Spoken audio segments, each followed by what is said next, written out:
있습니다. 창세기 1장 26절에서 28절 말씀입니다.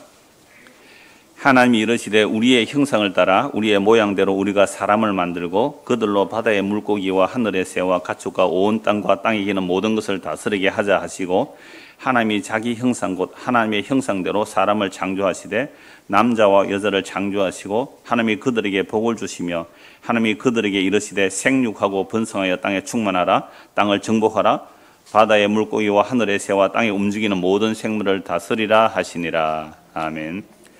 자, 오늘 이 본문을 중심으로 언약을 따라서 10번째 아담 언약 첫 번째입니다. 다음 주에도 아담 언약 한 번 더 말씀을 나누겠습니다. 우리가 지난주에 하나님께서 천지를 창조하셨는데 왜 하나님께서 천지를 창조하셨다라고 말씀을 드렸습니까? 무엇을 위한 창조였어요? 하나님의 언약을 위한 창조, 하나님의 자기 약속을 위한 창조. 그러니까 천지 만물을 창조하기도 이전에 그걸 영원전이라, 그걸 창세전이라 라고 말씀을 합니다. 오늘 한 번 더 살펴볼 텐데요, 그걸 만세전이라 그래요. 하늘과 땅을 만들기도 전에, 이 우주 만물을 만들기도 전에 영원자존하신 하나님의 계획이 있었어요. 그 하나님의 계획을 말로 약속했다 해서 언약이라고 합니다. 하나님의 영원한 그 언약을 위한 창조예요. 근데 우리는 이미 창세기 3장의 선악과를 따먹고 난 이후의 인간들이기 때문에, 우리 모두가 아담의 허리에 속하여 우리도 선악과를 먹고 태어난 우리의 모습이기 때문에 언제나 선악의 판단을 누구 중심으로 한다고요? 나 중심으로 선악을 판단하죠. 그러니까 하나님이 천지를 창조했다. 참 하나님의 능력이 없는가 봐. 참 하나님의 능력이 없는가 봐. 이게 선악과 따먹은 이후에 인간들이 하는 생각이에요. 왜요? 하나님이 전능한 능력이 있다면 뭘 없애버리면 돼요? 선악과, 선악과 없애버려도 되고, 이미 선악과는 뭐 따먹었으니까 또요, 뭐 없애버리면 돼요? 모기. 아니, 뭐 실질적인 거 얘기합시다. 어젯밤에 모기 때문에 잠 못 주무시면 아마 몇 분은 계실 거예요. 무더운데 모기 앵앵거리면서 물어보세요. 얼마나 귀찮은지 몰라요. 저는 모기가 마귀하고 비슷하다고 생각하거든요. 조용히 날아와서 피 빨아먹고 가요. 그러니까 모기를 왜 만들었냐 말이죠. 끔찍한 그 무슨 뱀을 왜 만들었냐. 그러니까 물론 아까 선악과를 왜 만들었냐 이렇게 말할 수 있는 거죠. 이렇게 하나님이 천지를 창조했다 그러면 안 좋은 것, 사람에게 안 좋은 것 안 만들어야 되는데 왜 안 좋은 것 만들어 놓았느냐라는 이 질문을 한다는 것 자체가 우리는 죄인이라는 증거예요. 이미 선악과 따먹고 난 이후의 인간이기 때문에 그래요. 창세기 3장 이후의 인간이라서 성경을 볼 때 꼭 이렇게 해석한단 말이죠. 그래서 지난주에 언약을 위한 창조라는 제목으로 말씀을 드렸는데, 이 눈에 보이는 하늘과 땅, 보이는 것과 보이지 않는 모든 것들도 다 하나님의 자기 영원한 언약, 영원전 언약을 위해서 창조하셨는데요, 그 중심은 예수 그리스도예요. 예수님께서 예수님을 위한 창조라라고 말씀을 지금까지 10번에 거쳐서 살펴보았습니다. 그런데 지난주 말씀을 보다가 하나 더 찾아봐야 되겠다고 생각했어요. 영원전도 보았고 창세전도 보았고 만세전이라는 단어도 있어요. 이건 같은 단어예요. 영원이나 만세라는 단어는 아이온이라는 헬라어인데요, 이건 이 우주 만물 전체를 아이온, 세대라고도 해요. 시간적으로는 시간 세대고 공간적으로는 이 우주 만물을 아이온이라 그래요. 이 아이온은 영원이라고 하죠. 왜? 사람들은 우주 만물이 너무 크니까 영원한 것 같아요. 이 너무너무 크니까 영원한 것 같잖아요. 지금 뭐 우리나라도 무슨 쏘올렸어요? 위성 성공했잖아요. 이번에 성공했잖아요. 그런 위성을 쏘올려서 우주를 본다고 그러지만요, 우주 만물, 우리는요, 이 지금 태양계 안에 있는 이 별들도 다 파악을 못해요. 우주 만물이 얼마나 큰지 0.몇 프로도 우주를 몰라요, 우리는. 그런데 이 어마어마한 우주의 크기를 보고 와, 영원하다 이렇게 말하잖아요. 아니요, 그건 영원한 거 아니에요. 아무리 큰 이 우주 만물이라도 우리 주님 오시는 그날에 순간에 사라지게 해버리는 거죠. 이 성경의 말씀이잖아요. 그래서 오늘은 만세전이라는 단어가 하나 있는데요, 신약 성경 고린도전서 2장을 한번 보십시오. 고린도전서 2장입니다. 어제 중고등 학생들은 이 말씀을 함께 보았는데요, 고린도전서 2장입니다. 신약 성경 고린도전서 2장 1절부터 보죠. 형제들아, 내가 너희에게 나아가 하나님의 정도를 전할 때에 말과 지혜의 아름다운 것으로 하지 아니하였나니 내가 너희 중에서 예수 그리스도와 그가 십자가에 못 박히신 것 외에는 아무것도 알지 아니하기로 작정하였습니다. 왜 이 말을 하느냐면, 지금 그리스 아테네에서 철학의 도시 아닙니까? 예수님께서 이 땅에 오시기도 전에, 예수님께서 이 땅에 육체로 오시기도 전에 이미 소크라테스, 플라톤, 아리스토텔레스 이런 뭐 삼철이라는 사람들, 이게 BC 이미 4세기부터 있었던 사람들이거든요. 그러니까 철학의 도시인 그 그리스 아테네에 바울이 가서 복음을 전하는데 자기도 한 철학했다고 그들에게 논리적으로 한 복음을 설명해 본 거예요. 열매가 없었어요. 몇 사람 뭐 듣고 따라온 사람이 있지만 그리스 아테네 교회라는 거 없잖아요. 사도행전에 그리스 아테네 교회는 없어요. 고린도 교회는 있단 말이에요. 그러니까 그리스 아테네에서 실패한 거예요. 그래서 고린도 지역에 내려오면서 내가 복음을 전할 때에 설득력 있는 논리성, 사람들의 인과율, 그런 식으로 복음을 전할 수 없구나. 성령께서 알게 하신 거죠. 그래서 나는 이제 고린도 지역에 가서는 뭐만 전하겠다? 십자가에 못 박히신 예수님만 전하겠다. 십자가에 못 박히신 예수는 2000년 전은요, 유대인들이 볼 때는 저주받아 죽은 죽음이에요. 신명기 21장 23절에 보면 나무에 달려 죽은 자는 무슨 죽음이라 그래요? 저주받은 죽음이라 그러잖아요. 나무에 달려 죽은, 십자가에 달려 죽은 예수, 저주받은 죽은 예수를 왜 우리에게 소개해요? 싫어! 저리 가! 할 거 아니에요. 그 당시 로마가 그 지역, 그 정말 로마 제국이 식민 지배를 하고 있는데 유대 땅은 로마의 식민 지배잖아요. 그러니까 로마를 대들다가 정치적으로 해석하면 로마를 대들다가 못 박혀 죽은 자, 미련하고 어리석다 그런 거 아니겠어요? 근데 그 십자가의 예수를 꼭 전하겠다는 거죠. 정말 성령임한 사도 바울이요. 십자가에 못 박힌 것 외에는 아무것도 알지 않겠다라고 합니다. 이거 미련하고 어리석은 거예요. 그리끼는 이야기예요. 근데 왜 그걸 전합니까? 설득력 있는 말로 전했더니 안 듣더라 이 말이죠.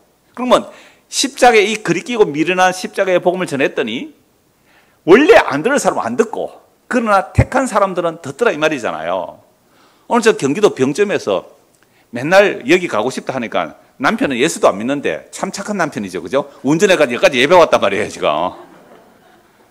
대전에서 또 우리 남도현 씨 조카하고 며느리는요, 또 여기 왔다가 또 여기 예배하러 또 왔단 말이죠.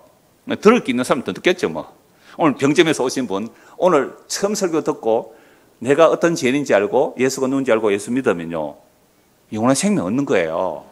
미안합니다. 오늘 처음 오시면 저는 처음 온 사람에게 좀 집중을 합니다. 왜요? 혹 올라가시다가 또 뭐 돌아가실 수 있잖아요. 미안합니다.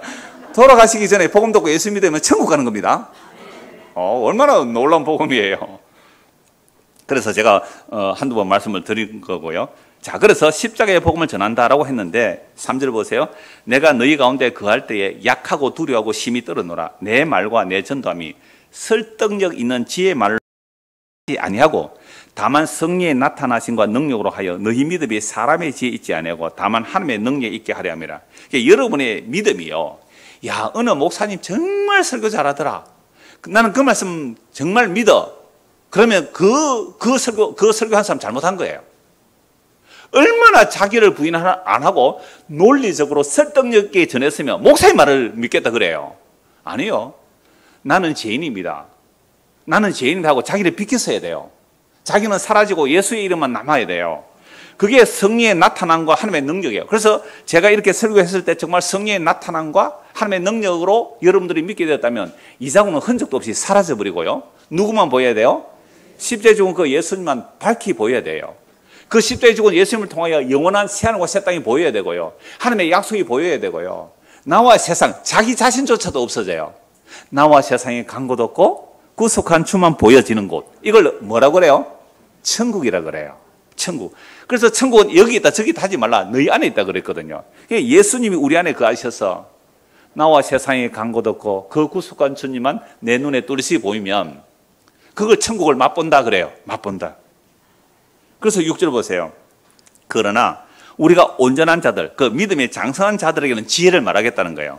세상 지혜로는 알 수 없지만 믿음이 좀 장성한 사람, 믿음이 있다는 사람에게는 진짜 이 지혜를 말하겠는데, 이는 이 세상의 지혜가 아니요, 또 이 세상에서 없어질 통치자들의 지혜도 아니요. 세상 통치자들 참 지혜롭거든요. 백성을 어떻게 다스려야 할지 알아요.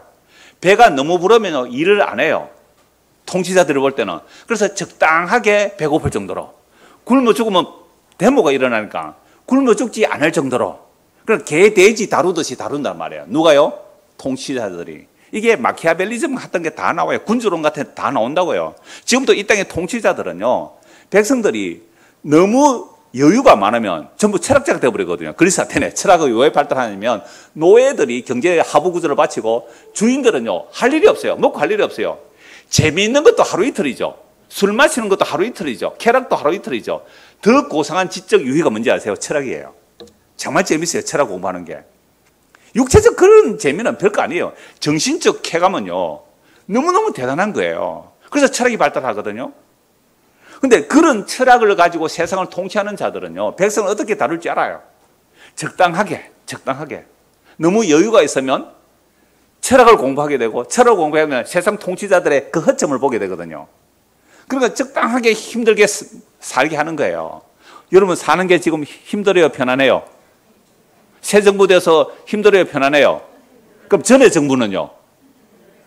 그럼 앞으로 올 정부는요? 그게 세상 통치자들의 지혜입니다. 그 세상 통치자들이 지혜롭게 다스리는 거예요. 그러니까 속지 마시란 말이에요.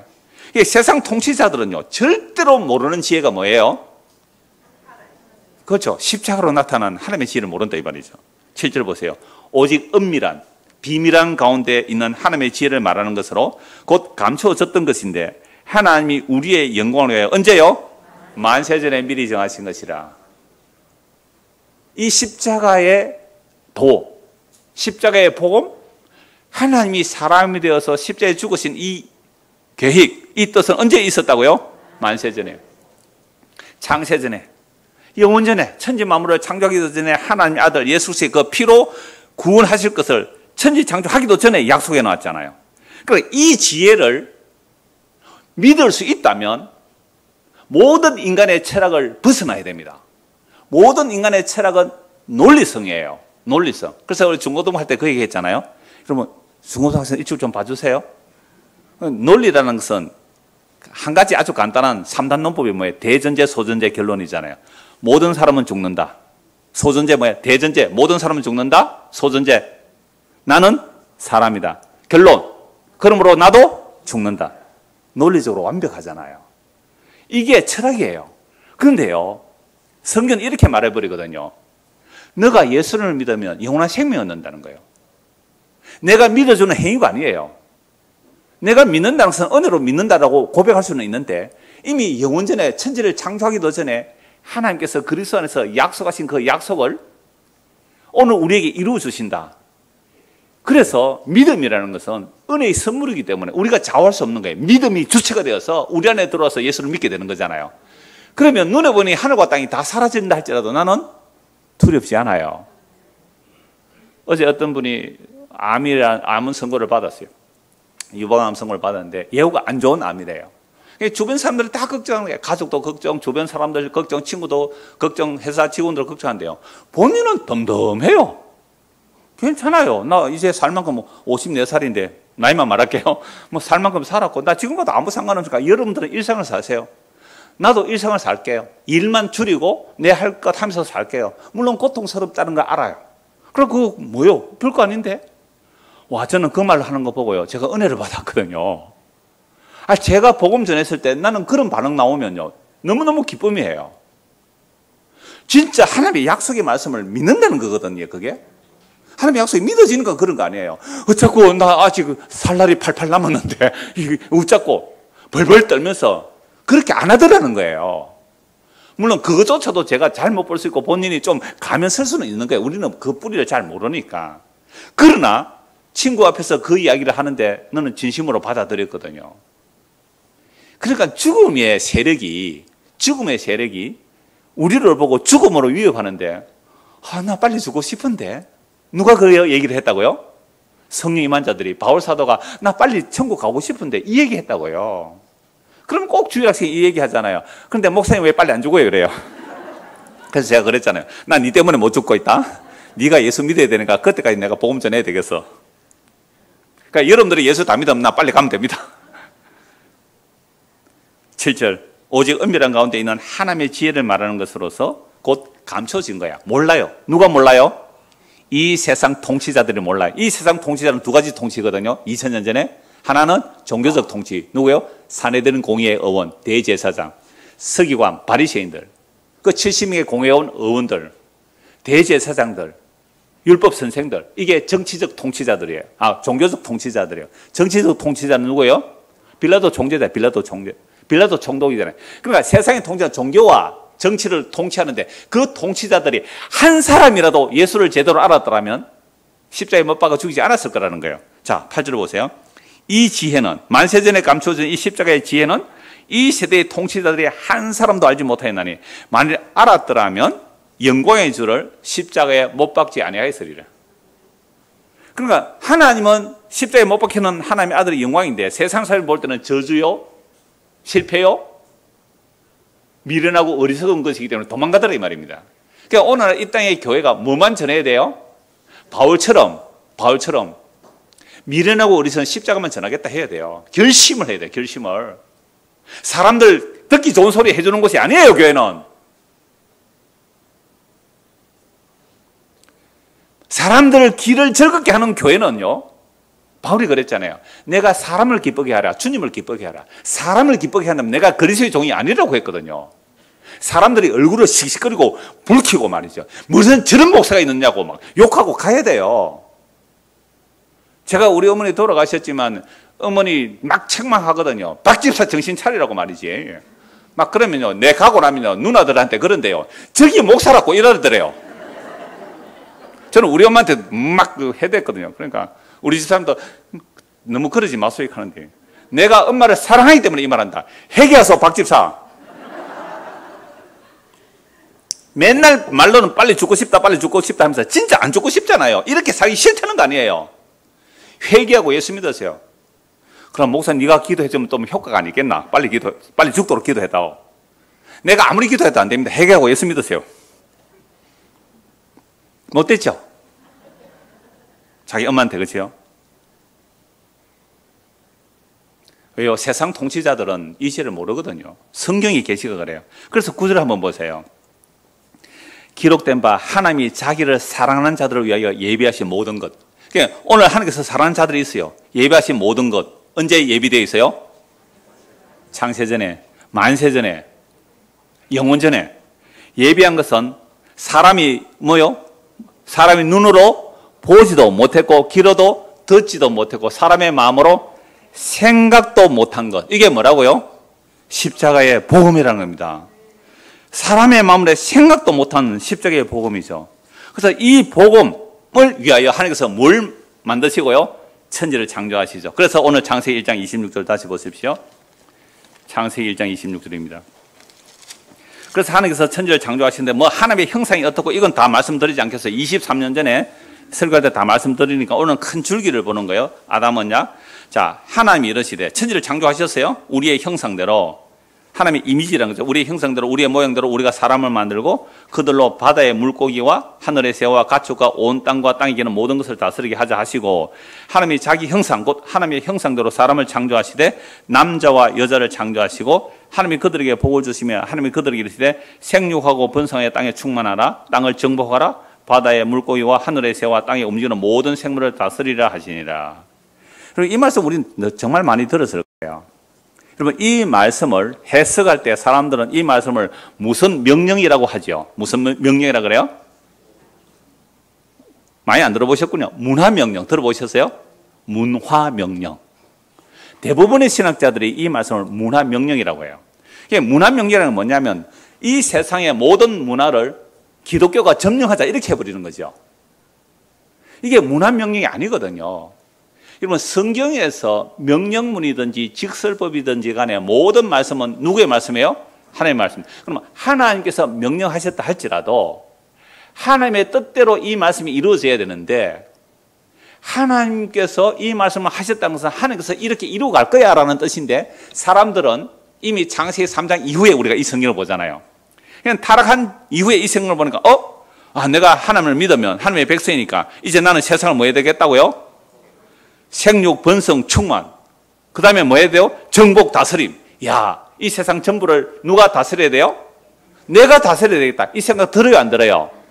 이 생각 좋아요, 안 좋아요? 그런데 이게 누구의 해석이라고요? 선악과 따먹고 난 죄인의 해석이죠. 그래서 이 말씀을 무슨 명령이라고 한다고요? 문화명령이라고. 문화명령이라는 해석을 해버렸어요. 기독교 역사가 이걸 문화명령으로 해석했어요. 자, 그러면 이 말씀을 문화명령으로 해석했기 때문에 어떻게 이 역사 속에서 이 말씀을 오해해서 문화명령으로 해석해서 잘못된 죄를 많이 지었나? 십자군 전쟁. 여러분 역사 좀 아시는 분은 십자군 전쟁 아실 거예요. 그게 문화명령의 일종이에요. 그 다음에 산업혁명이 앞선 서양 문물이 그 산업혁명이 앞선 서양 문물들은 또 기독교가 먼저 들어갔잖아요. 그들이 식민지 개척할 때 뭘 세우고 가세요? 뭘 세우고? 십자가 앞에 세우고 가요. 영국이 식민지 개척할 때 십자가 앞에 세우고 가요. 수많은 그 서양 문물들, 그 산업혁명으로 앞선 기술들을 가지고 제품을 생산하니까 그 제품의 원료를 수입해오고 그 생산된 제품을 수출하기 위한 식민지 개척하는데 뭘 가져간다고요? 십자가. 이게 무슨 명령으로 가는 거예요? 근거가 뭐예요? 창세기 1장 26, 28절 문화명령으로. 그래서 영국의 청교도들이 핍박을 받으니까 배를 타고 어디로 가요? 아메리카 신대륙으로 가서 그 인디언 땅 다 빼앗아오고요. 인디안들 총소가 죽여놓고 하나님께 감사 예배 드렸다고요. 무슨 근거로?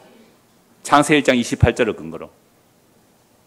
그러니까 타락한 인간이 성경을 해석하면 인류 역사 속에서 죄 짓는 일을 해놓고는 우리가 하나님께 영광 돌린다 이러고 있어요. 이건 역사에 조금만 관심이 있으면 다 알 수 있는 내용이거든요. 물론 다 그런 건 아니에요. 소수 그런 게 아닙니다. 그렇게 아닙니다. 한 자들도 있지만 대세가 그렇게 가세요. 대세가. 자, 이런 사상을 가지고 지금 대한민국의 기독교는 뭘 추구합니까? 대한민국의 기독교가 뭘 추구합니까? 힘을 추구하죠. 그럼 가톨릭이 어마어마하게 우리 엑스폴로가 먼저였죠 아마. 엑스폴로 해가지고 막 지금 죽은 목사죠. 미국의 어떤 빌리그레암 목사가 막 100만 명을 지금 여의도 광장에 모았거든요. 그때 제가 초등학생 때거든요. 그러니까 그 시골까지도 사람을 모아가지고 서울까지 갔다고요. 100만 명 동원했어요. 그 다음에요, 가톨릭에서 가만히 있겠어요? 교황 바로 교황 모셔가지고 100만 명 더 모아버리죠. 가톨릭이 힘이 셌냐? 기독교가 힘이 셌냐? 오늘 이 땅에 기독교라는 이름으로 태극기를 들고 성조기를 들고 심지어 이스라엘 국기까지 들고 와가지고 설치는 사람들 뭘 원하는 거예요? 기독교라는 이름으로 정복하려고 해요. 여러분, 이 방식이 타락한 인간의 문화명령 해석이에요. 그러니까 우리가 지금까지 언약이라는 주제로 살펴볼 때 성경의 명령이든 직설법이든지 하나님의 자기 언약 하나님이 이루시는데요. 그런데 여기서 하나님이 이루신다는 이 관점을 빼버리고 하나님을 몰아내버린 거죠. 하나님을 몰아내버려요. 하나님 우리 보고 뭐라고 했어요? 정복하라고. 그죠? 정복하고 다스리라고. 그래서 환경 파괴 얼마나 많이 했을까요? 정복하고 다스려야 되니까. 힘을 가져야 되니까. 그래서 이 내용을 지금 중앙교회 오신 분 한 분 계시는데 지금 계셔요. 여기 가운데 계시네요. 이분이 장안중앙교회 옛날에 다니셨던 분인데 창원에 오셔서 오랫동안 교회를 이곳에 들고 저곳에 마음에 안 들고 취향이 안 맞았대. 근데 어느 날 우리 교회 오시는 분하고 우연히 만나서 그럼 우리 교회 한번 가보자 하니까 취향이 맞아가요.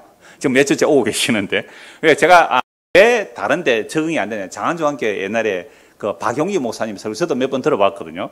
그분은 이 본문을 어떻게 해석하느냐 하면 시와 땅의 통치 3대 언약으로 보고 시와 땅의 통치를 보고 그 다음에 이게 노아 홍수 이후에도 생육 번성하라는 말씀이 나와요. 노아 이후에 생육 번성. 그 다음에 아브라함에도 또 시와 후손 땅 정복 다 나오거든요. 그리고 노아 언약 아브라함한테 또 다윗 언약. 그래서 이 말씀 창세기 1장 26절의 말씀에 정점을 이룬 것은 다윗입니다. 이게 다윗과 솔로몬 시대가 이 말씀의 가장 성취가 되는 거예요. 그래서 이걸 구속사적 흐름으로 봤죠. 이게 3대 언약을 문화명령으로 말함으로 하나님을 쫓아내버렸다. 아주 표현 잘하셨어요. 그 박용기 목사님이라는 분이. 그분은 이제 은퇴하셨고 그 후임으로 김규호 목사님이 계시는데 언젠가 제가 이 목사님을 초대하려고 생각하고 있어요. 그 김규호 목사님이 제가 그걸 볼 때 저도 너무 기계적인 도시 같다라는 생각이 들었는데 김규호 목사님이 지금 보안해서 아주 언약을 따라서 말씀을 잘 전하고 계세요.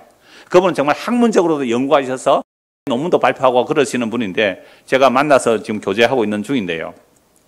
그러니까 제가 볼 때에 이 다윗 한번 보세요. 우리가 흔히 창세기 1장 28절을 하나님이 이루어내시는데 노아 홍수가 일어나도 생육 번성이 나오고요. 그 다음에 아브라함 자식도 못 낳는 자를 통해 또 씨를 통하여 너 천하만민에 너의 복을 받으리라 라고 말씀하고 있잖아요. 이런 언약들이 결국은 다윗 시대에 이루어진다고 보는 거죠. 그런데 이건 모형이고 그림자예요. 이게 다윗이 정말 정복하려면 더 넓은 땅 정복해야 되잖아요. 그런데 더 넓은 땅 정복 안 해요. 아니 못하죠. 왜요? 하나님께서 아브라함과 이삭과 야곱에 약속하기를 그 팔레스타인 지역 땅만 주기로 했거든요. 더 힘을 가지고 더 큰 땅 정복하면 돼요. 그래서 다윗이 가는 곳마다 전쟁에 승리를 하는데 말을 놓게 했다. 병거와 말을 놓게 했다고요. 근데 수많은 병거를 부숴버리고 말 발의 힘줄을 끊어버려요. 여러분 오늘 같으면 탱크예요. 지금 러시아하고 우크라이나 전쟁할 때 탱크 전쟁하잖아요. 탱크를 놓게 했는데 그 탱크를 부숴버렸다는 거예요. 일부러. 누가요? 다윗이. 왜요? 다윗은 누구를 믿어요? 하나님을 믿으리. 그런데요, 이 다윗도 지인 아닙니까? 그래서 가장 땅을 많이 정복하고 편안하고 권력이 많고 백성들이 많아졌을 때 뭘 명령해요? 인구조사해라. 인구조사해라. 왜 인구조사를 했을까요? 자기 힘을 키우기 위해서. 내 힘이 얼마나 되는가. 그러니까 신하가 인구조사하지 마세요. 하나님께서 이보다 더 많이 주실 거예요. 시끄럽다. 빨리 인구조사해라. 인구조사함으로 뭐가 와요? 전염병 와서 7만 명 죽습니다. 다윗이 회개하죠. 하나님, 나와 우리 조상과 우리 집안이 잘못했는데 이 백성이 뭐가 잘못했습니까? 용사세요 하고 아리우나 마당에 타작 마당에 소와 그 기구를 가지고 하나님께 제사 드리니까 전염병이 멈추잖아요. 다윗이 정점에 올라갔을 때 생육 정복 다스림을 정점에 올라갔을 때에 죄가 드러나 버리죠. 자기 힘을 의지하려고 하는. 그래서 솔로몬 때 어떻게 온갖 우상 숭배하고 권력이 있고 돈이 있으니까 타락할 수밖에 없어요. 그래서 완전히 나라가 쪼개지고 북이스라엘 남유다 다 망해버렸어요. 그러면 하나님 이 약속을 어떻게 이루실까요? 망해버렸는데 어떻게 정복할까? 어떻게 다스릴까? 그게 예수님의 십자가로 말씀하세요. 나는 섬김을 받으러 온 것이 아니라 섬기려 하고 많은 사람들을 위해서 목숨을 내주러 왔다고요. 이게 하나님의 통치 방식입니다. 다윗도 제대로 알았다면 인구조사 안 했겠죠. 그래서 하나님의 나라에 다스리면 높으신 하나님이 사람이 되시고 사람보다 더 낮은 저주를 받아 우리를 섬겨주시러 오셨다. 이게 영원전의 하나님의 언약이에요. 그래서 이제 천지를 창조하시고 난 이후에 어떤 일들이 일어나는가 한번 쭉 읽어보겠습니다. 2장 15절 보십시오. 2장 15절, 창세기 2장 15절입니다. 여호와 하나님이 그 사람을 이끌어 에덴 동산에 두어 그것을 경작하며 지키게 하시고 여호와 하나님이 그 사람에 명령하여 이르시되 동산 각종 나무의 열매는 네가 임의로 먹되 선악을 알게 하는 나무의 열매는 먹지 말라. 네가 먹는 날에는 반드시 죽으리라 하시니라. 여호와 하나님이 이르시되 사람이 혼자 사는 것이 좋지 아니하니 내가 그를 위하여 돕는 배필을 지으리라 하시니라. 여러분 교회 다니는 사람만이 아니라 교회 다니지 않는 사람들도 창세기 이야기는 대충 알죠. 하도 많이 들어가지고. 그러면 이렇게 말하죠. 아까 우리가 처음 질문이 그거잖아요. 하나님이 천지를 창조했다면 선악과를 왜 만들었을까? 그럼 선악과 안 만들었으면 되잖아요. 땀을 알았다면. 안 만드는 게 좋잖아요. 왜 만들었을까? 이게 왜 이런 질문을 한다고요? 우리는 이미 창세기 3장 이후의 인간이거든요. 선악의 판단을 내 중심으로 하니까 이런 질문을 하는 거예요. 이 질문 자체가 죄예요, 사실은. 그러니까 천지 만물은 나를 위한 창조가 아니에요. 하나님의 영원전 언약, 즉 예수 그리스도를 위한 창조이기 때문에 선악과 꼭 필요해요. 선악과 꼭 필요하다고요. 생명나무도 필요하고 아담도 필요하고 하와도 필요하고 뱀도 필요한 거예요. 무대 세터예요. 무대 세터. 뭘 드러내기 위해서? 천지 만물을 창조하기도 전에 영원한 하나님의 뜻을 드러내기 위해요. 무대장치예요. 무대장치. 그래서 선악과는 반드시 죽는다라고 했는데 뱀이 어떻게 유혹하는지 한번 보십시오. 20절입니다.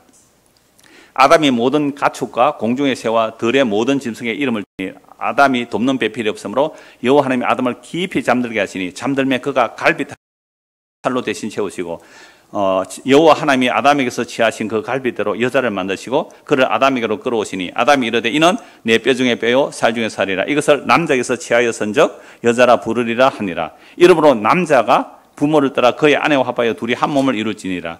아담과 그의 아내 두 사람이 벌거벗었으나 부끄러워하지 아니하니라. 요거 창세기 3장 이전이잖아요. 인간이 타락하기 전에 이미 그리스도의 희생으로 교회를 만들어내실 것을 창세기 2장에서 계시하고 있죠. 천지 만물을 창조하기 전에 하나님의 아들의 피, 창세전에 아들의 피를 위해서 천지를 창조했다. 에베소 1장 4절에 보았잖아요. 에베소 1장에서 천지를 창조하기 전에 그리스도의 피를 얘기하듯이 천지 만물을 창조하고 시공간 안에서도 타락하기 전에 먼저 그리스도의 희생을 보여줘요. 다음 주에 말씀드릴까요? 아담은 오실자의 모형이고 표상이라 그러잖아요. 그러니까 아담은 예수님의 역할을 해야 돼요. 그럼 예수님의 역할은 뭐예요? 예수님이 죽음으로 신부된 자기 교회를 구원해내는 얘기잖아요. 그러니까 아담에게서 아담의 갈비뼈를 적출하여 여자를 만들어 데리고 오죠. 그러면 아담을 하나님께서 깊이 잠들게 했단 말이에요.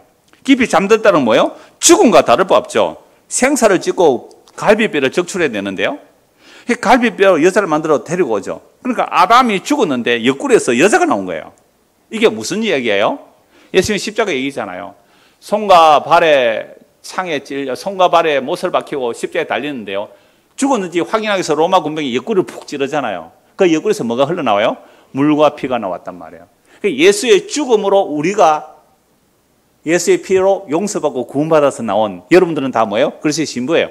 그래서 예수를 믿으면, 예수를 믿는다는 말은 무슨 말이에요? 나는 예수님이 살과 피를 우리에게 흘려주셔서 그 영원한 생명의 양식, 생명의 음료를 먹음으로, 이걸 다른 말로 하면 예수 믿습니다. 예수 믿음으로 나의 죄가 용서되고 나는 그리스도의 신부가 됩니다. 그런데 교회는요, 남자, 여자가 없어요. 교회라는 것은 교회 전체가 여성명사예요. 교회 전체가 여성명사로 신부예요, 신부. 남자도 그리스도의 신부, 여자도 그리스도의 신부.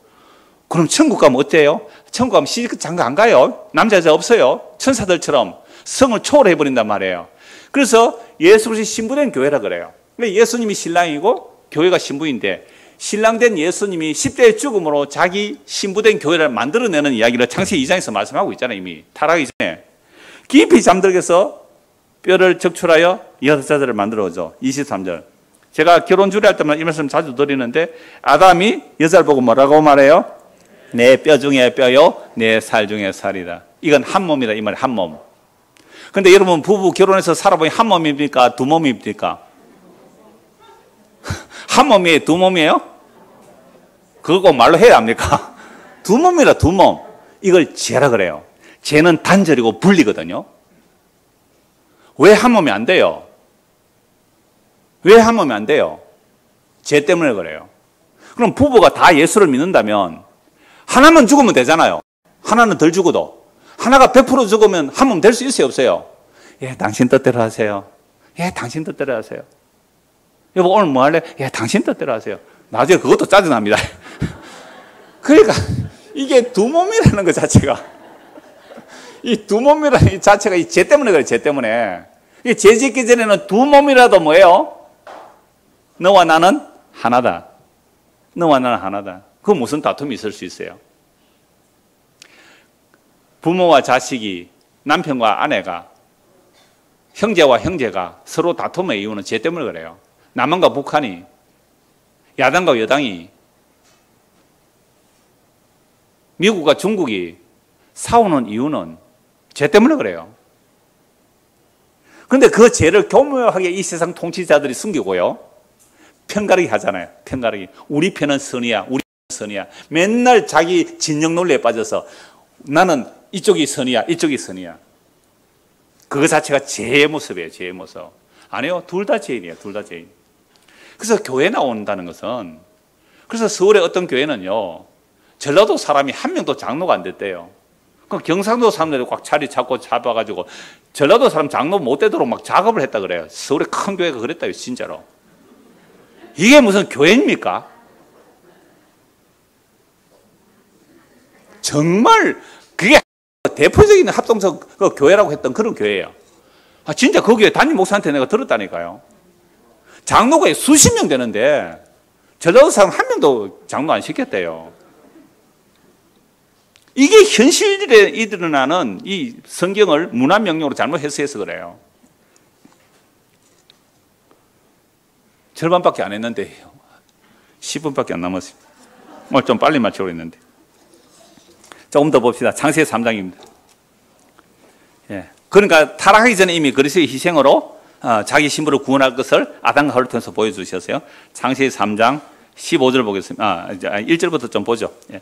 자, 그런데 뱀은 여호와 하나님이 지으신 들짐승에 가장 간교한 애라. 뱀이 여자에게 물어 이르되 하나님이 참으로 너에게 동산 모든 나무의 열매를 먹지 말라 하시더냐. 여러분, 사탄이, 뱀은요, 이 뱀이나 옛뱀, 용, 사탄이라는데 이 사탄이 하나님의 존재를 인정합니까 안 합니까? 해요. 사탄도요, 하나님이 존재를 믿는다니까요. 그래서 하나님을 부인하는 게 아니에요. 그런데 어떻게 유혹하는지 잘 보세요. 하나님이 설마 그랬겠니? 요 얘기예요. 아시겠어요? 하나님이 설마 너를 병들게 했겠니? 하나님이 설마 너로 사업에 실패하게 했겠니? 그러니까 하나님은 그 뜻이 아닐 거야. 너 요렇게만 하면 하나님이 너에게 복 줄 거야. 그러니까 하나님을 부인한 게 아니에요, 사탄이. 하나님 뜻을 왜곡시켜버립니다. 그래서 유혹하죠. 그래서 동산 모든 나무의 열매를 먹지 말라 하시더냐? 여자가 뱀에게 말하되 동산 나무의 열매를 우리가 먹을 수 있으나 동산 중에 있는 나무의 열매는 하나님의 말씀이 너는 먹지도 말고 만지도 말라. 너희가 죽을까노라. 먹지 말라 했지 만지 말라 말 안 했잖아요. 그리고 죽을까 하노라. 이 말씀 반드시 죽는다 했잖아요. 그러니까 말씀에 왜곡이 들어오면 그렇게 자기도 왜곡되게 나오게 돼 있어요. 그러니까 보세요. 제가 오늘 문화명령이라는 그 한 단어 가지고 많이 말씀을 드렸는데 타락한 이후에 우리 인간들이 성경을 볼 때 자기 중심의 선악으로 판단을 보면 그렇게 왜곡될 수밖에 없어요. 이 사탄에 속아서 그런 거예요. 온갖 다른 복음, 다른 예수, 다른 얘기 선포되는 게 사탄이 네가 하나님이 있다면. 제가 이번 가을에 코로나가 지금 또 계속 또 늘어나고 있는데요. 번성하지 않으면 코로나가 더 확장하지 않으면 가을에 금요 공부하려고 하는데요. 그때 제가 책을 하나 선정해 놓은 게 있어요. 신과 악마 사이. 예수님의 유혹하는 내용인데요. 마귀가 얼마나 교묘하게 유혹하는지 몰라요. 야, 너 아니야. 하나님 그런 게 아니고 너 이거 따먹으면 너 눈이 밝아서 하나님처럼 될 줄 알고 그래서 하나님 못 따먹게 한 거야. 너도 따먹으면 지혜롭게 될 거야. 절대 안 죽어. 따먹어버렸죠. 아담도 먹었죠. 선악을 따먹고 나니까 무엇이 갑자기 닥쳐와요? 부끄럽고 두려워요. 부끄럽고 두려워서 숨었어요. 마침 또 그림을 잘 그려주신 우리 백정아 씨가 있어서 주보 그림 한번 보세요. 이 무화과를요, 덕지 붙였잖아요. 완전히 무화과. 근데 무화과 나무 잎은 어떻게 해요? 말라서 지금 가루로 돼서 바사락 부서지고 있죠. 그죠? 이 부끄러워 두려워서 딱 표정이 지금 부끄러워가지고 지금 숨어 있잖아요. 무화과 나무 잎을 가리고.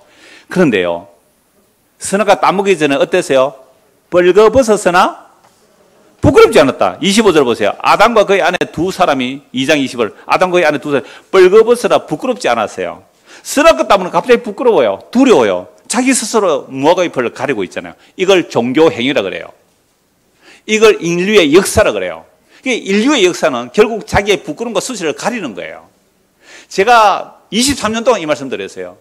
우리의 모든 행위는 자기의 부끄러움을 스스로 가리려고 하는 거예요. 안 그런 척, 거룩한 척, 깨끗한 척, 죄인 아닌 척. 그래서 막 남 정죄하고 판단하잖아요. 왜 남 정죄하고 판단해요? 나는 니보다 나아. 전부 무화과 나무 잎으로 가리고 있는 거예요. 지금 막 바스러져서 부서지고 있는데. 그래서 두렵고 숨어 있는데 하나님이 찾아오세요. 아담아, 너 어디 있느냐? 예, 제가 두려워서 숨었습니다. 너 내가 먹지 말라고 한 거 먹었니? 너 내가 먹지 말라고 했던 거 먹었니? 이게 죄인의 모습을 보이죠. 앞에는 자기 죽음으로 여자를 만드는 게 그리스도의 모습인데 그 다음 아담은 죄인의 모습이거든요. 딱 아담이 뭐라 그래요? 타락하기 전에는 내 뼈 중에 뼈고 살 중에 살이라 해놓고 딱 타락하니까 뭐라 그래요? 12절 보세요. 12절, 3장 12절. 아담이 이르되 하나님이 주셔서 나와 함께 하신 여자, 그가 그 나무 열매를 내게 주므로 내가 먹었나이다. 누구 핑계대요? 하나님 여자. 하나님과 여자 핑계대잖아요. 여러분, 우리 이렇게 삽니까? 이렇게 안 삽니까? 그러니까 우리는 다 뭐 따먹은 인간 맞아요? 아담의 허리에 속해서 선악과 따먹은 인간 맞잖아요. 하나님이 주신 이 여자가, 이게 우리의 모든 죄의 뿌리예요. 선악과 따먹은 인간이 죄의 뿌리가 이거예요. 하나님 주신 이 여자가, 여자에게 묻죠. 이 뱀은 누가 만들었어요? 하나님 만들었어요. 근데 놀랍게도 아담과 하와는 물론 벌을 주시긴 해요. 뭐 이마에 땀을 흘려대고 해산의 고통을 당하는데 저주는 안 하세요. 놀랍게 아담과 하와는 저주를 안 해요. 뱀에게만 저주하죠. 뱀의 저주가 뭐예요? 뱀의 저주. 14절. 여호와 하나님이 뱀에게 이르시되 네가 이렇게 했으니 네가 모든 가축과 들의 모든 짐승보다 더욱 저주를 받아 배로 다니고 살아있는 동안 흙을 먹을지는. 뭐 뱀이 어떻게 흙 먹습니까? 이건 배로 다닌다는 말은 땅에 딱 들어붙어 사는 거. 배는 성경 욕망을 말해요. 이 배가 땅에 들어붙어 있는 욕망. 그래서 우리의 욕망이 땅에 들어붙어 있는 욕망, 썩어질 것, 보이는 것, 없어질 것, 사라질 것, 이 욕망만 가득하다면 뱀의 지배 아래 있는 거예요. 선악과 따먹고 나서 땅에 딱 들어붙어 사는 것. 눈에 보이는 이 하늘과 땅, 보이는 것만 바라보는 욕망으로 가득 차 있는 삶, 그게 뱀의 삶이에요. 그게 저주받은 삶이에요. 근데 세상은 그런 저주받은 삶을 복이라 그래요? 저주라 그래요? 복이라 그러잖아. 우와, 부자 됐네. 아파트 샀더니 이번에 막 20억 올랐대. 우와, 부자 됐네. 비트코인 했다가 10억 부자 됐네. 홀라당 많이 버리죠, 지금. 그러니까 인간들은요, 젊은이들이 정말 공정하지 못하고 불공정한 사회 속에서 희망이 없으니까 젊은이들은요, 정말 비트코인 같은데, 주식 같은데 이렇게 몰입하는 이유가 뭐예요? 그렇게 안 하고 못 살 것 같잖아요. 그렇게 해서 부자 되면 뭐 하려고요? 땅에 들어붙는 이야기 외에는 없어요. 땅에 들어붙는 이야기. 뱀의 유혹에 땅에 딱 들어붙어 사는, 이게 저주받은 삶이에요. 그래서 성경은 그게 저주야. 땅에서 떨어져 나와. 그래서 아브람, 내 고향 친척 아비 집을 떠나라. 떠나라. 나그네 외국으로 살아라. 뭘 향하여? 더 나은 본향. 하나님의 아들 예수 그리스도의 피로 만들어진 완벽한 은혜의 나라, 완벽한 용서의 나라, 완벽한 긍휼의 나라, 너와 나의 차별이 더는 없는 곳, 그리스도를 아는 충만, 하나님을 아는 지식이 충만한 곳, 독사의 굴에 어린아이가 손 놓고 장난쳐도 물지 않는, 사자와 어린 양이 함께 뛰노는 그 하늘과 새 땅을 그리스도의 피로 완벽하게 만들어 놨단 말이에요. 그럼 이 세상 왜 이래요? 그 진짜 하늘나라, 그 아들의 이식으로만 진짜 하늘나라, 그거 보여주기는 모델이잖아요. 정말 우리 예수님 믿나요? 그래서 놀랍게도 타락하고 나니까 이걸 사람들 흔히 원시복음 그러죠. 원시복음. 신학자가 그렇게 말해요. 처음 복음. 그런데요, 3장 15절 보세요. 내가 너로 여자와 원수가 되게 하고 내 후손도 여자의 후손과 원수가 되게 하리니 여자의 후손은 내 머리를 상해할 것이요 너는 그의 발꿈치를 상해할 것이라. 그러니까 뱀의 후손이 먼저 여자의 후손의 발꿈치를 상해야 돼. 이게 십자가에 못 박는다는 얘기죠. 근데 예수님 십자가에 죽으면서 뱀의 머리를 깨뜨려 버리죠. 이게 십자가예요. 그래서 이걸 원시복음이라 하는데 사실은 처음 복음이라 이거죠. 그러나 이 복음은 언제부터 약속된 거예요? 창세전에, 영원전에, 만세전에. 이래야 아담과 하와를 만들어내는데 선악을 따면 하나님께서 부랴부랴 큰일 났다 어떻게 할꼬 해서 예수님을 준비한 게 아니라 이미 천지만물을 창조하기 전에 예수님을 준비해놓고 그래서 희생으로 천지만물을 만드신 목적이 이렇게 드러나야 돼요. 안 그러면 아담의 행위 언약이 있냐 은혜가 있냐 지금 막 바른 믿음 가는 그 사이트에 막 이 논쟁이 일어나거든요. 아담이 행위 언약이 있냐 아니면 은혜 언약이 있냐 이걸 막 싸우는데요. 그 논쟁들을 저도 지켜보았는데 근데 거기서 창세전 언약이라는 말이 안 나와요. 영원전 언약이 말이 안 나오더라고요. 그러면 게임 오버거든요. 그 치열한 논쟁이라도 영원전에 그리스도의 피를 위한 천지 창조도 하면 아담 언약과 다툴 일이 없거든요. 그래서 발꿈치를 상해할 것 이게 원시복음이고요. 21절 보십시오. 3장 21절. 여호와 하나님이 아담과 그의 아내를 위해 뭘 지어 입혀요? 가죽옷. 그 뭐가 나무 잎 그거 보세요. 제가 되어 사라지려고 있잖아요. 그림 너무 표현을 잘해서요. 제가 되어 사라지려 그거 입고 산다는 게 평생. 나 루이비통 뭐가 입었어? 너는 뭐 입었다고요? 샤넬 입었어. 샤넬. 아는 게 그것뿐입니다. 너는 뭐 입었어? 그런 거 자랑하는 건 인간들 아니에요. 이 세상이. 뭐가 나무 잎인데. 그런데요, 예수 그리스도의 십자가를 믿는다는 것은 예수 그리스도의 그 십자가의 피가 나의 머리부터 발끝까지 내 과거와 현재 미래 모든 죄들을 십자가의 피로 완전히 영원히 용서하셨습니다. 이게 가죽옷이에요. 가죽옷. 양이 희생되어야 되잖아요. 예수님이 희생됨으로 입혀준 의의 옷, 그 옷을 입고 우리는 어디까지 가는 거예요? 천국까지 갈 뿐 아니라 이 역사 속에서도 예수를 믿는 우리가 믿음으로 살아가야 돼요. 어떤 분이 이렇게 해서요, 자기가 예수를 믿고 좀 평안했는데 또 막 불안하고 두려우니까 과거의 죄가 자꾸 생각난대요. 과거의 죄가. 그래요. 그런 죄 때문에 예수님이 십자가에 죽었어요. 근데 제 앞에서 그 얘기를 하고 나서는 돌아가서 또 이 얘기하는 거예요. 목사님, 내가 사실은 과거의 죄를 다 말 못했어요. 그 얘기 나한테 하지 마세요. 나 감당 안 돼요, 그거 하면. 그거 주님께 그냥 고백하세요. 그게 또 찔리는 거죠. 아니요. 그게 바로 마귀가 당신의 오른편에 서서 예수 못 믿게 하는 송사예요. 이게 로마서 7장의 그 내용이거든요. 내 속에 죄를 지는 하나의 법이 있어요. 그리고 내 안에 또 생명 성리의 법이 있단 말이에요. 그래서 끊임없이 마귀는 우리 송사예요. 예수 못 믿게 만들려고. 그래가 너 예수 믿느냐고. 그래가 예수 믿느냐고. 끊임없이 마귀가 송사예요. 우리가 어떤 사람을 막 송사하고 있잖아요. 참수하고 하는 그거는 자기 오른쪽에 누가 서 있는 거예요? 마귀가 서 있어요. 근데 예수님 서 있으면 어떻게 보이는지 아세요? 저 사람의 죄보다 내 죄가 더 크다. 저 사람의 죄보다 내 죄가 더 크다. 이렇게 돼야 자기 눈에 들보를 보는 거예요. 자기 눈에 들보가 있기 때문에 남의 눈에 티가 보이는 거예요.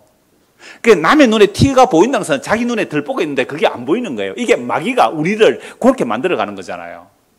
그분에게 제가 1시간 동안 말씀을 드렸어요. 예수를 못 믿게 하는 것이 그런 송사라고요. 그래서 예수께서 우리에게 입혀주신 그 의의 옷은 어떤 옷이라고요?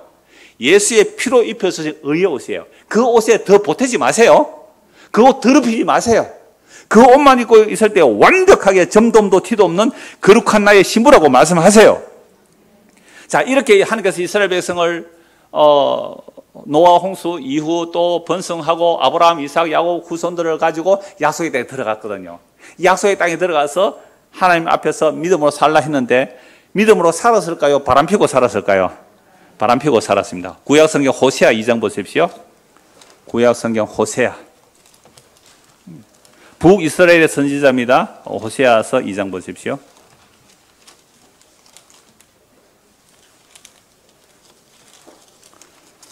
자, 호세아 잘 알죠?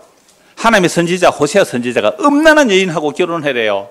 아니, 선지자가 왜 음란한 여인하고 결혼해요? 음란한 여인하고 결혼했는데 아이를 낳고도 바람피고 도망가고 아를 낳고 바람피고 도망가고 다시 데리고 온다고요. 값주고 사온다고요. 그러면서 하는 말이 이거예요. 2장 14절 보세요. 호세아 2장 14절. 그러므로 보라, 내가 그를 타일러. 바람나가 한두 번 바람난 여자가 아닙니다, 이거.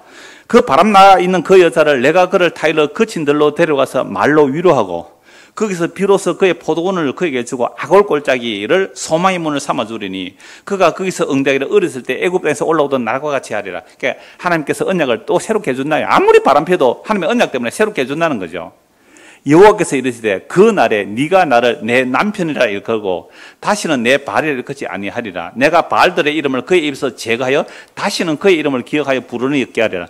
이 고멜은요 실제로 음란하여 다른 남자들하고 바람을 막 피워요. 막 바람을 피우는데요. 그런데 음이나 딸이나 다 똑같아요. 바람 피우는데 그 말씀 다 들을 수 없으니까 그런 자를 다시 데리고 오면서 내가 네 입에서 바알의 이름을 없애버리겠다. 이 바알이라는 것은요, 이 우상의 이름인데 풍요와 다산의 신들이에요. 그 신들의 이름을 없애버리겠다. 18절. 그 날에는 내가 그들을 위하여 들짐승과 공중의 새와 땅의 곤충과 더불어 언약을 맺으며 또 이 땅에서 활과 칼을 꺾어 전쟁을 없애하고. 보세요. 하나님의 언약이 뭐예요? 뭘 없애요? 활과 칼을 꺾어 없애버리잖아요. 문화명령 틀렸죠? 활과 칼 꺾어 전쟁 없애하고 그들로 평안히 눕게 하리라. 내가 네게 장가들어. 하나님이 이 음란한 이스라엘 백성들 오늘 우리들에게 장가 오겠대요. 하나님이 거룩한 하나님 우리한테 장가 오겠대요. 그 더러운 여인을 그 여인을 값주고 사오셔서 장가 가겠대요. 장가 드는데 어떻게 장가 들겠다고요? 내 영혼이 나는 남편이 5 있었어요. 지금 6번째 남편 하고 살아요. 괜찮아. 내가 너 깨끗하게 하고 내가 너를 처녀로 만들어. 내가 너와 장가가서 너 영원히 깨끗한 나의 신부로 만들어 줄게. 여러분, 이런 복음이 어디 있어요? 이런 복음이 어디 있느냐고요.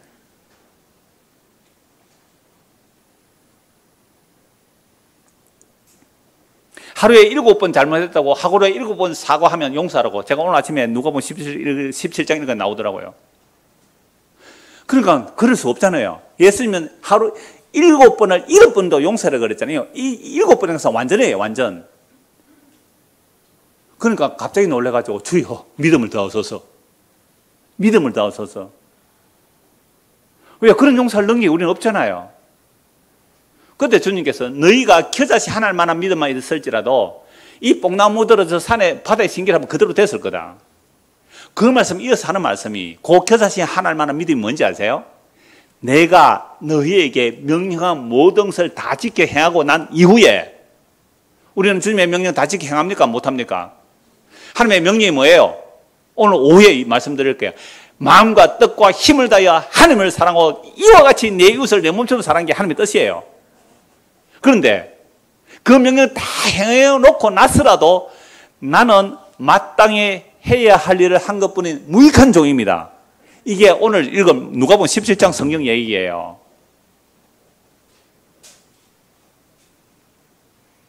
그러므로 오늘 저와 여러분들이 정말 하나님의 은혜를 입은 자라면 예수님의 이 말씀 앞에 내가 고멜임을 아는 거예요.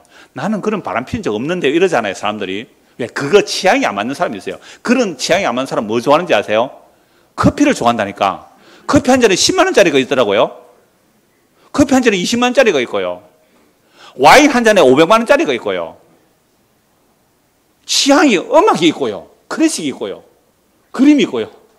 이런 것들이 뭐가 다르냐? 바람 피는 거와 뭐가 다르냐? 예수님을 그만큼 사랑해 본 적 있어요? 10대에서 예수님을 그만큼 사랑해 본 적 있어요? 우리 하나님 명령 하나도 안 지켰어요. 그러니까 모든 명령을 다 지키고 난 이후에 주여 마땅히 해야 할 일을 한 것뿐인 무익한 종입니다. 이게 무슨 믿음이라고요? 겨자씨 하나 할 만한 믿음. 있습니까? 없습니까? 여러분들? 한번 손 들어보세요. 겨자씨 하나 할 만한 믿음. 내 혼자 들고 있네요. 이런 믿음 없잖아요. 그러니까 이런 믿음은요, 우리에게 없기 때문에 주여 믿음을 더하여 주십시오. 믿음 있니 없니 말 못해요. 믿음을 더하여 주세요. 그러니까 이 믿음이 이거예요. 내가 네게 장가들어서 영원히 살되 공의와 정의와 은총과 긍휼의 이름으로 네게 장가들며 진실함으로 네게 장가들리니 네가 여호와를 알리라. 주여, 우리가 여호와 하나님 어떻게 알아요? 음란한 고멜과 같은 이 여인, 저 사마리아 우물가의 그 여인처럼 우리는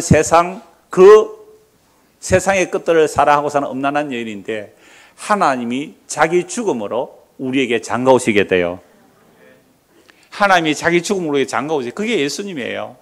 예수님 십자가 죽으면 우리의 신랑이 되어주시고 우리의 신부가 되어주시게 돼요. 그래서 나는 이제부터 누구 믿고 살아요? 신랑 돼서 예수 믿고 살아요. 나 예수 믿고 살아요. 나 너무 좋아요, 그게. 그래서 저는 예수 믿고 삽니다. 내가 얼마나 음란한 고멜과 같은 여자인 줄 제가 알기 때문에 그래요. 그래서 나는 이 신랑 예수가 좋아요. 나 이 신랑 예수가 너무 좋아요. 내가 너에게 장가들어 내가 여호와인 줄 너로 알게. 여호와는 언약의 하나님이거든요. 예수의 십자가로 피 흘려 우리를 값주고 사셔서 우리를 그리스도의 신부 만드는 이 일을 통하여 언약의 하나님, 창세전 언약의 하나님, 어떤 분이 내가 너희로 알게 하리라. 우리가 한 짓은 뭔데요? 우리가 한 짓은 뭐라고요? 언약 어긴 일밖에 없어요. 호세아 6장 보세요. 호세아 6장 6절입니다. 호세아 6장 6절. 나는 인애를 원하고 제사를 원하지 아니하며 번제보다 하나님 아는 것을 원하노라. 인애라는 것은 하나님의 언약적 사랑, 헤세드예요. 하나님의 언약을 따른 그 사랑을 원하는데 내가 제사 원했느냐, 내가 소밭이라든가 양밭이라든가 내가 소고기 먹겠냐, 피 마시겠느냐. 그 제사는 하나님의 인애를 알아라 말이죠. 내 대신에 짐승이 죽구나. 내 죄로 인하여 가죽 옷을 입히기 위해서 짐승이 희생되잖아요. 내 죄 때문에 짐승이 희생되거나 죄 없는 짐승이 희생되거나, 그래서 제사를 통해 인애를 알았고 제사 드려 했더니 나 제사 드렸는데 너희들 제사 안 드렸지. 나 예배 왔는데 코로나 때도 예배 왔는데 너희는 코로나 때 예배 안 왔지. 이러고 정지하고 있잖아요. 이게 무슨 인애를 받은 사람의 모습이에요. 우리 하나님은 우리에게 인애를 원하지 제사를 원하지 않는 거예요. 번제보다 하나님 아는 거 원해요. 하나님 좀 알아라 이 말입니다. 7절 같이 읽을까요? 그들은 아담처럼 언약을 어기고 거기에서 나를 반역하느니라. 아담이 언약 어겼지요? 이걸 물론 일반 명사로 보기도 해요. 그러나 저는 아담이 선악과 따먹었잖아요. 아담이 언약을 어겨요. 그래, 아담은 언약을 어겼는데 그러면 반드시 죽어야 되잖아요. 그 반드시 죽을 죽음을 누가 죽겠다고요? 마지막 아담 예수 그리스도께서 십자가에서 대신 죽으시고 우리의 죄를 짊어지시고 용서해 주셔서요. 그 예수님이 우리의 신랑이 되신다고요. 그래서 그분을 우리가 장가옴으로 우리가 이제 드디어 하나님의 사랑을 아는 거죠. 한 권 마무리할게요. 마태복음 9장입니다. 마태복음 9장 9절. 제가 죄책감에 시달리는 분에게 이 말씀 가지고 1시간을 전했거든요. 마태복음, 이게 바로 호세아서에 있는 말씀이에요. 마태복음 9장입니다. 신약성경 마태복음 9장 9절. 예수께서 그곳을 떠나 지나가시다가 마태라는 사람이 세관에 앉아 있는 것을 보시고 이르시되 나를 따르라 하시니 일어나 따르니라. 예수께서 마태의 집에서 앉아 음식을 잡수실 때에 많은 세리와 죄인들이 와서 예수와 그의 제자와 함께 앉았더니 바리새인들, 율법의 의로 흠이 없다는 자들이에요. 이들은 바리새인들 보고 그의 제자들에게 이르되 어찌하여 너희 선생은 세리와 죄인들과 함께 잡수시느냐. 이 세리와 죄인들은 같이 어울리면 같이 부정하게 되는가. 먹으면 안 돼요. 음식을 같이 밥을 먹는다는 거예요. 예수께서 그 말씀 들으시죠. 건강한 자에게는 의사가 쓸데없고 병든 자에게라야 쓸데있느니라. 그렇잖아요. 건강하면 의사 필요 없죠. 병이 들으니까 의사 찾잖아요. 근데 교회 오면요, 교회 오면 자기가 죄인이라서 옵니까? 의인이라서 옵니까? 그러니까 죄인에서 오잖아요. 교회는 의인이 올 필요가 없어요. 의인은 오지 마세요. 의인은 올 필요가 없어요. 교회는 죄인만 와야 돼요. 교회는 죄인만 와야 돼요. 교회 와서 헛소리하고 다른 자랑하는 사람들은요, 세상 자랑하는 거, 자기 뭐 이력 자랑하는 사람들, 그 사람 의인이기 때문에 교회 올 필요 없어요. 병든 자만 오세요. 자기가 죄인 줄 아는 사람만 오세요. 나는 정말 고멜 같은 여자입니다. 나는 정말 세리 같은 자입니다. 나는 도둑놈입니다. 나는 살인자요 가는 자입니다. 이런 자들만 오세요. 건강한 자의 의사가 필요 없고 병든 자의 의사가 필요하다. 너희는 가서 내가 긍휼을 원하고 제사를 원하지 아니하노라. 호세 6장 6절 이 말씀을 좀 배우라. 내가 긍휼을 원하고 제사, 너가 예배 잘 드리라 하더냐, 내가? 소바치라, 양바치라 하더냐? 12조 내가 하더냐? 12조 뭔데? 만불의 희생으로 내가 구원받는 이야기야. 내가 너에게 뭘 원하더냐? 제발 긍휼이 뭔지 배워라. 인애가 뭔지 배워라. 왜 하나님께서 우리를 불쌍해서 사람 되어서 산지고 피를 흘려서 우리를 엄마가 자식을 위해서 하듯이, 아니 인간은 엄마도 자식 버리잖아요. 하나님이 그 긍휼, 그 인애, 그 언약을 따른 사랑 그것 좀 배워라. 그거 알아라. 너희는 가서 내가 긍휼을 원하고 제사를 원하지 아니하노라 하시는 호세아 6장 6절 말씀 좀 배워라. 호세아 6장 7절 아담처럼 언약을 어겼고 율법 다 지킨다는 이 인간들아, 너희들은 하나님의 언약을 다 어겼어. 율법 지킴으로 하나님을 사랑하고 이웃을 사랑한 게 아니라 율법 지킴으로 하나님을 대적하고 이웃을 정죄한 이 인간들아, 호세아 6장 6절 말씀 좀 배워라. 나는 의인을 부러운 것이 아니로 지혜인을 부러워하노라 하시니라. 이 은혜가, 이 말씀이 우리의 마음에 담겨지기를 소원합니다. 기도하겠습니다. 하나님 아버지, 우리가 언제 한순간인들 나는 전적인 죄인이고 예수님의 피로 입혀주신 그 의의 옷이 아니면 멸망받아 마땅합니다. 이 감격이 언제 있었습니까? 예배가 그냥 습관이 되고 형식이 되어버렸습니다. 우리 대표교단 집사의 말씀처럼 예배가 습관이 아니라 감격과 감사의 예배가 되려면 우리의 죄가 어떠한지 드러나고 그 모든 죄를 창세전에 그리스도의 피로 약속하신 그 약속이 지금부터 영원히 듣고도 남는다는 그 보혈의 공로가 있을 때에 우리는 감사와 감격의 예배가 될 수 있겠습니다. 이 은혜를 주의 성령께서 말씀으로 날마다 풍성케 하여 주옵소서. 예수 그리스도 이름 받들어 기도드리옵나이다. 아멘.